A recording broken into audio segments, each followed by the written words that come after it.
Maria, gratia plena, Dominus tecum, benedicta tu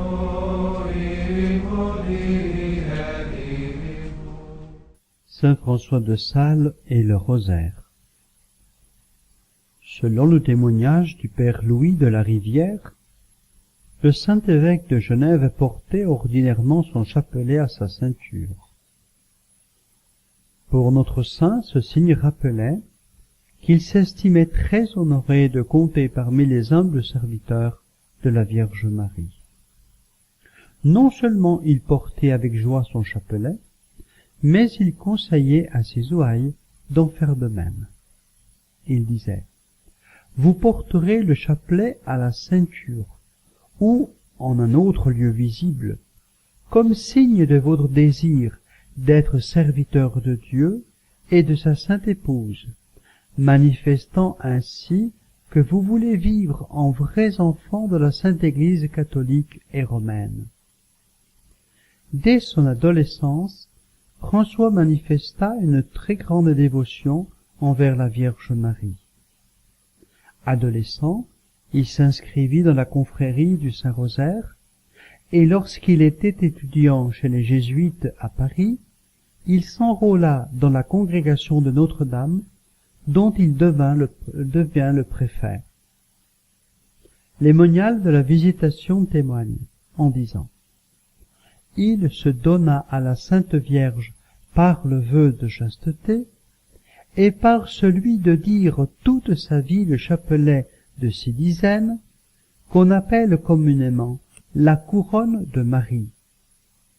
Chaque fois qu'il se retirait pour faire plus à souhait cette dévotion, il disait de bonne grâce à son précepteur: « Je vais servir mon quartier en la cour de la Reine du ciel.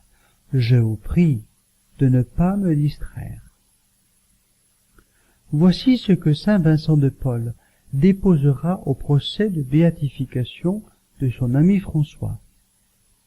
Chaque jour, et la veille même avant de quitter cette vie pour aller dans le sein de Dieu, il récitait le chapelet en l'honneur de la bienheureuse Vierge Marie, avec une particulière dévotion.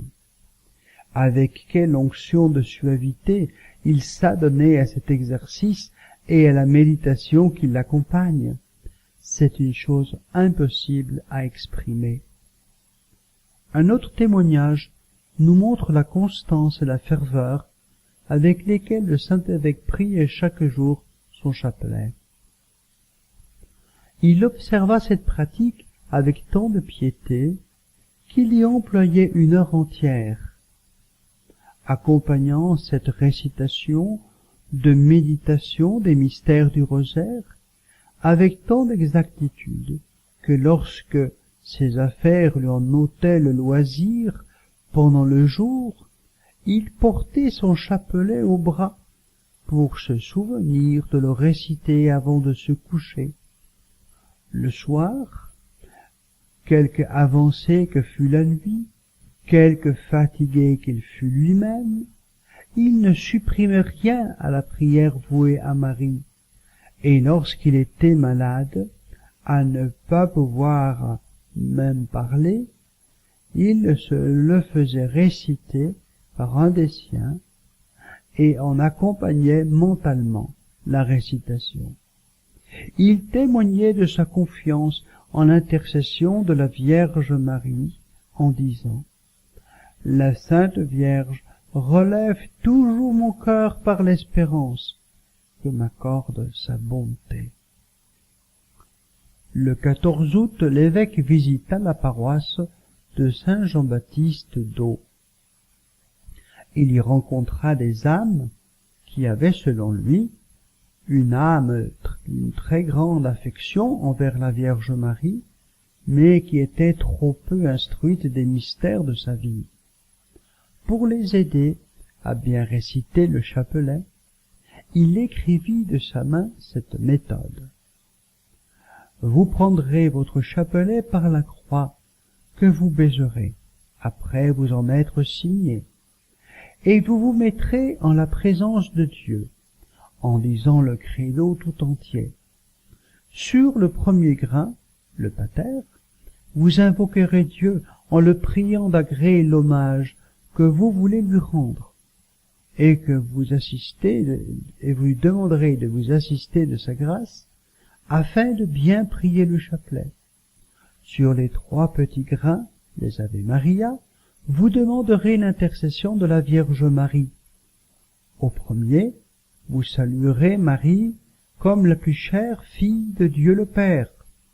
Au second, comme mère de Dieu le Fils. Et au troisième, comme épouse bien-aimée de l'Esprit Saint.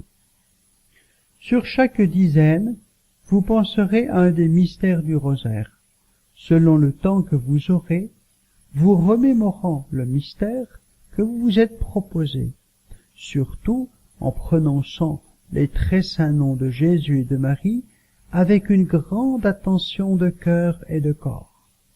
Et s'il vous arrivait quelque autre sentiment, comme le repentir de vos péchés ou le désir de vous corriger, vous pourriez y revenir dans votre méditation tout le long du chapelet, du mieux que vous pourrez.